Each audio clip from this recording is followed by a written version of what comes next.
warahmatullahi wabarakatuh. Sebelumnya, perkenalkan kami dari kelompok 3. Di sini kami akan mempresentasikan tentang tutorial pembuatan laporan deskriptif menggunakan Microsoft Power BI. Sebelumnya, perkenalkan saya Patricia dan rekan-rekan saya ada Muhammad Hafiz Fadila, ada Rafael Evan, Fatih Lisan, Hasbi Hawali, dan Syamsul Hamid. Yang pertama, kita akan mencari data dari BPS Indonesia. Kita akan mencari data. Saya mencari yang di Justice and Crime, lalu pilih datanya, saya ambil yang ini, lalu datanya di-download dalam bentuk Excel. Masuk ke tahap berikutnya, dari hasil ini kita biar ngebersihin datanya. Data Indonesia ini dihapus, dan juga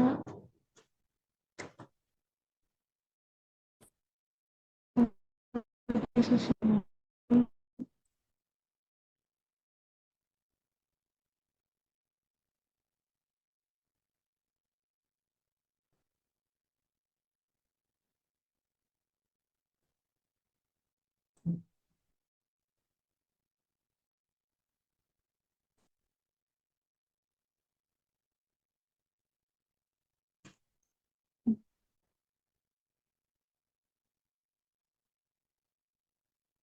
Lalu kita rapihin.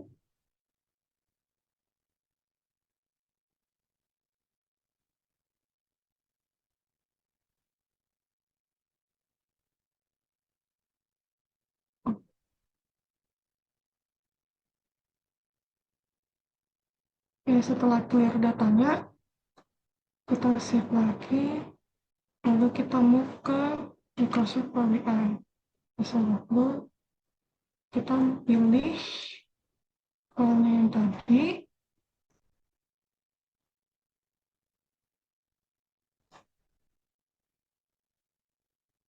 ini dicentang,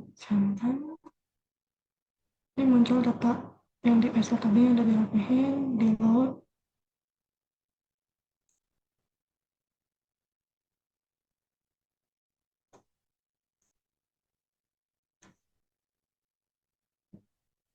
Oke, lalu di sini kita bisa langsung memilih visual mana yang mau kita buat. Yang pertama,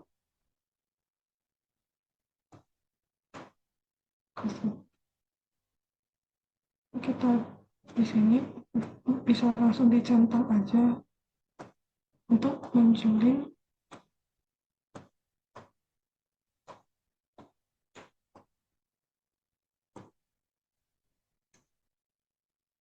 Nah, kalau nggak bisa dicentang, bisa langsung kita pindahin ke bagian X atau Y.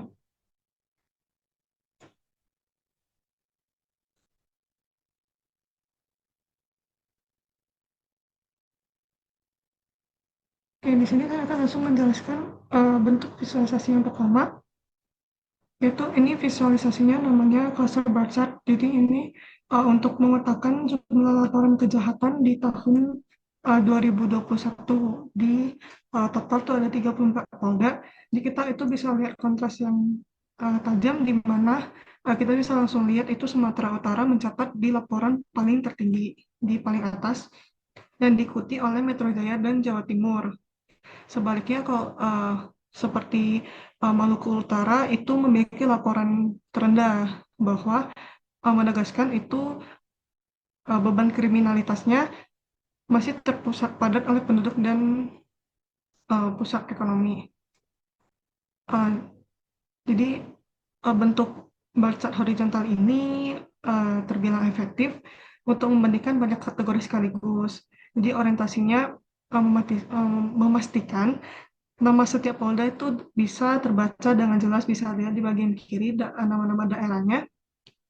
Selain itu, skala panjang batangnya itu juga memberikan intuisi instan bagi audiens untuk melihat kesenjangan volume kasusnya.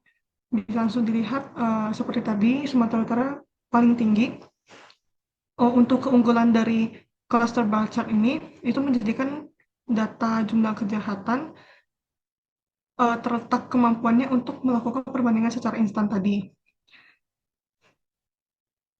Seperti seperti yang menonjol Sumatera Utara dan yang paling rendah seperti daerah Maluku Utara langsung terlihat tanpa kita membaca angka detailnya satu persatu. Oke, selanjutnya kita bisa um, di page selanjutnya kita memilih chart yang lain.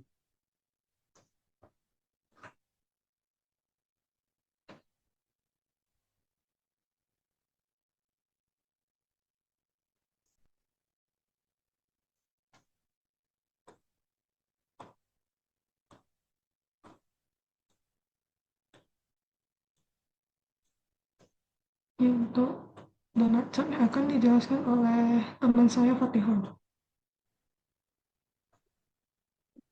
Oke, jadi di sini saya akan menjelaskan visualisasi dengan menggunakan donut chart untuk menggambarkan distribusi crime clock atau selang waktu terjadinya kejahatan di berbagai wilayah Polda di Indonesia.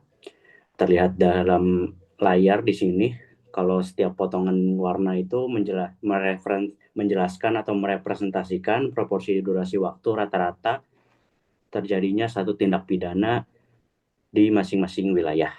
Melalui grafik ini, kita bisa menangkap dengan cepat bahwa frekuensi kriminalitas secara nasional memiliki distribusi yang sangat variatif.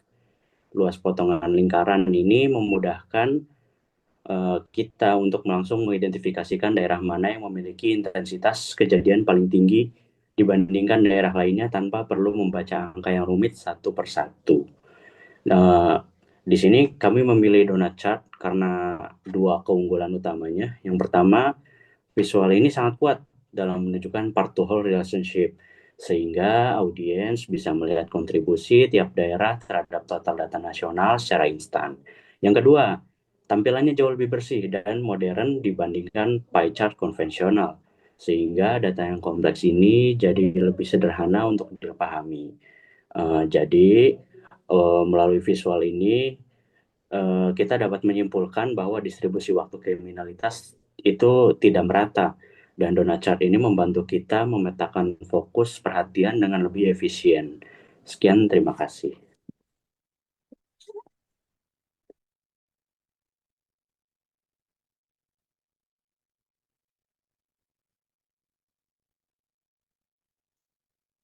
Untuk selanjutnya, langsung kita lanjut ke rebound chart.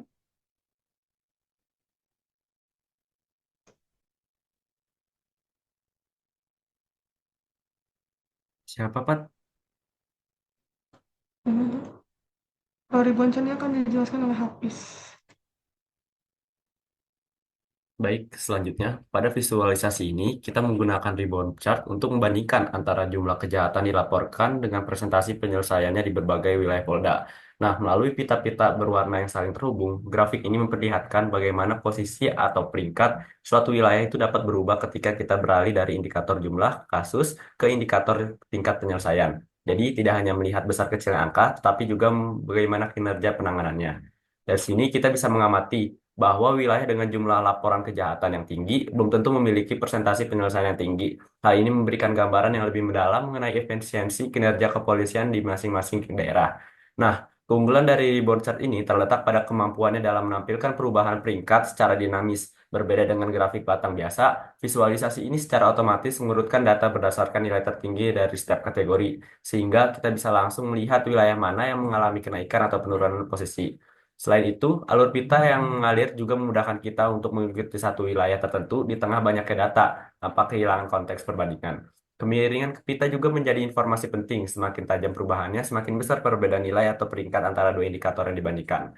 Nah, dan yang terakhir, secara visual, rebound chart memberikan tampilan yang lebih modern dan informatif. Ini sangat efektif untuk menyampaikan hubungan yang kompleks antar data dalam satu grafik yang tetap mudah di dalam satu dalam satu grafik yang tetap mudah dipahami. Dengan demikian, visualisasi ini tidak hanya menyajikan data, tapi juga membantu kita dalam memahami dinamika dan kualitas penanganan kejahatan di setiap wilayah. Terima kasih. Next.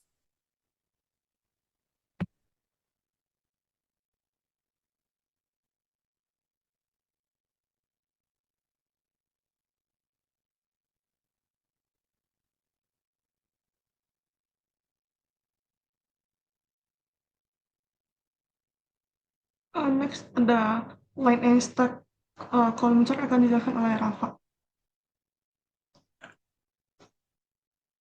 Baik, di gambar kali ini kita diperlihatkan visualisasi menggunakan line and stack column chart untuk menampilkan dua perspektif sekaligus, yaitu jumlah kejahatan dan kecepatan terjadinya kasus. Batang vertikal menunjukkan total laporan kejahatan, sedangkan garis di atasnya menggambarkan selang waktu kejadian di setiap wilayah. Terlihat bahwa wilayah dengan jumlah kasus tinggi seperti Sumatera Utara dan Metro Jaya memiliki nilai crime log yang lebih rendah. Hal ini menunjukkan bahwa semakin banyak kasus yang terjadi, semakin cepat pula frekuensi kejahatannya. Ada beberapa keunggulan dari visualisasi line and stack column chart, yaitu yang pertama menampilkan dua jenis data berbeda dalam suatu grafik secara jelas. Yang kedua, memudahkan melihat hubungan antara jumlah kasus dan waktu kejadian. Yang ketiga, tetap ringkas namun informatif karena menggabungkan grafik batang dan garis. Yang keempat, membantu audiens memahami pola data secara cepat melalui perbandingan visual. Terima kasih.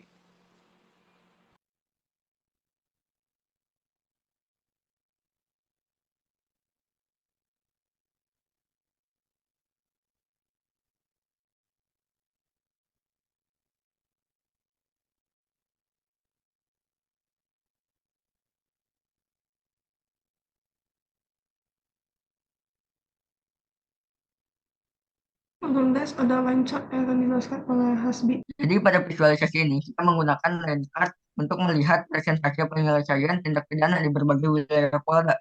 Data tersebut disusun berdasarkan selang waktu terjadinya kejahatan atau crime clock. Nah, sehingga kita dapat melihat bagaimana tingkat penyelesaian kasus berubah ketika frekuensi kejahatan di suatu wilayah meningkat ataupun menurun. Melalui grafik ini, kita bisa melihat bahwa beberapa wilayah terdapat tingkat penyelesaian kasus yang sangat tinggi, bahkan mencapai 100%, yang menunjukkan performa penanganan kasus yang sangat baik. Namun, di sisi lain, terdapat juga penurunan yang cukup tajam di berbagai titik, yang menandakan adanya wilayah dengan efektivitas penyelesaian kasus yang lebih rendah. Penggunaan lensa juga sangat membantu karena grafik ini mampu memperlihatkan pola perubahan secara jelas. Kita dapat untuk melihat kinerja polisi suatu wilayah ataupun justru selain itu, garis pada grafis juga memudahkan kita untuk mendeteksi penurunan performa secara cepat. Ketika terdapat penurunan yang signifikan, hal tersebut dapat menjadi indikasi bagi pengambil kebijakan untuk melakukan evaluasi lebih lanjut terhadap wilayah tersebut. Dengan menyusun data berdasarkan time clock, grafik ini juga memberikan gambaran yang lebih mendalam mengenai hubungan antara frekuensi kejahatan dan juga kemampuan penyelesaian kasus. Artinya, kita dapat menganalisa eh, apakah semakin sering kejahatan di suatu wilayah akan berdampak pada menurunnya rasio penyelesaian kasus atau tidak. Secara keseluruhan, visualisasi ini juga bisa memberikan apa ya gambaran yang jelas, sederhana dan juga mudah dipahami sehingga audiens dapat langsung menangkap pola naik turunnya efektivitas penyelesaian kasus di setiap wilayah Polda.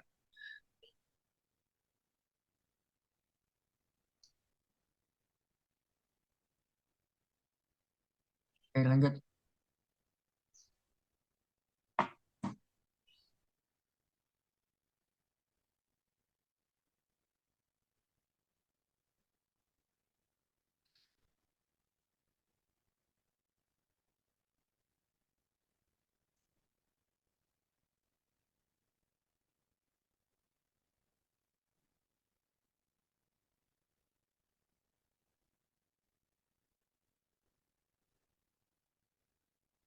Yang next terakhir ada stack area chart yang dijelaskan oleh Syamsul Hamid. Baik, selanjutnya saya akan jelaskan visual stack area chart. untuk menggambarkan jumlah kejahatan yang dilaporkan di berbagai wilayah kepolisian di daerah, yang diurutkan berdasarkan selang waktu terjadinya kejahatan, area yang saling bertunjuk, akumulasi total kasus, sehingga memberikan gambaran umum mengenai kontribusi masing-masing wilayah terhadap total kriminalitas. Jadi dalam membaca grafis ini perlu adanya pemahaman yang lebih kritis. Wilayah dengan jumlah kasus yang sangat tinggi tidak selalu dapat langsung diartikan memiliki tingkat kriminalitas yang sangat tinggi. Hal tersebut bisa saja dipengaruhi oleh sistem yang lebih baik, tingkat kesadaran masyarakat yang lebih tinggi, atau kapasitas institusi yang lebih efektif dalam mencatat kasus. Dengan kata lain, angka yang lebih tinggi bisa mencerminkan transparansi, bukan semata-mata tingkat kejahatan. Selain itu, pengurutan data berdasarkan selang waktu kejadian juga perlu ditafsirkan dengan hati-hati. Selang waktu memang memberikan indikasi frekuensi kejadian, tetapi belum tentu menjadi faktor utama yang menentukan tinggi jumlah kasus. Ada kemungkinan faktor lain seperti kepadatan penduduk, kondisi sosial ekonomi, atau karakteristik wilayah yang memiliki pengaruh yang lebih signifikan. Oleh karena itu, selang waktu sebaiknya dipandang sebagai variabel pendukung, bukan satu-satunya dasar analisis. Dari sisi visual, penggunaan stack area chart cukup efektif untuk menunjukkan total akumulasi dan aliran kontribusi antar wilayah. Namun grafis ini memiliki keterbatasan dalam memperlihatkan perbandingan yang sangat jelas, terutama bagi wilayah yang posisinya berada di bagian bawah tumpukan. Untuk mendapatkan pemahaman lebih komprehensif, visual ini sebaiknya dikombinasikan dengan grafis lainnya, seperti bar chart atau ranking chart, sehingga perbandingan antar wilayah dapat terlihat lebih tegas dan tidak menimbulkan bias interpretasi. Jadi secara keseluruhan visual ini memberikan gambar yang awalnya baik, tetapi memerlukan interpretasi yang hati-hati. Secara dukungan analisis tambahan eh, agar kesimpulan yang dihasilkan benar-benar akurat dan tidak menyesatkan. Sekian dari saya. Sekian presentasi dari kelompok kami. Kurang lebihnya mohon maaf. Wassalamualaikum warahmatullahi wabarakatuh. Waalaikumsalam warahmatullahi